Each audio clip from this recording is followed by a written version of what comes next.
May nakita po akong lupa na mura. May titulo naman yung nagbebenta. Sabi niya na wala daw dati ang titulo at ni-reissue na lang. Safe po bang bilhin yun?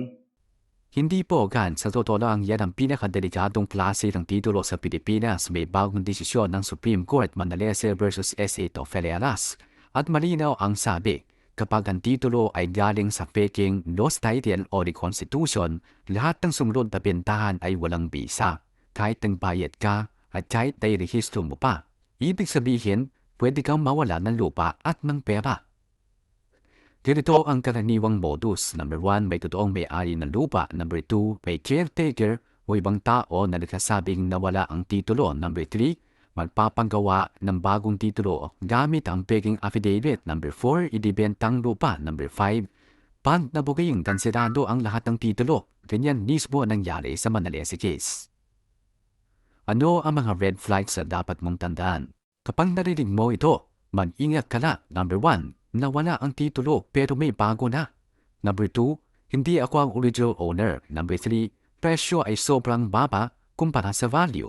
Sa Manalese, 12 million ang lupa, binenta ng 2.5 million. That is not a bargain, that is a trap. Ano ang dapat mong gawin bago bumili? Huwag lang tumingin sa titulo, tingnan mo ang history. Sino ang original owner? Paano napunta sa nagbebenta? May affidavit of loss ba? Sino ang nagbabayad ng amilyar? May court order ba talaga ang reconstitution? Kung hindi malinaw, huwag mong bilhin. Ang batas ay malinaw, hindi pwedeng magbenta ng lupang hindi sayo kahit gaano kaganda ang papel.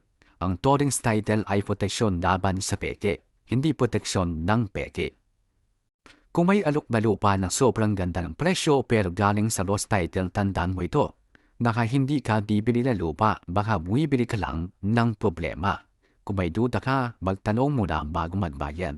Kaya bago mag-aksyon, lagi mo na pag-isipan. Huwag kang kakalimutan mag-follow sa page na ito.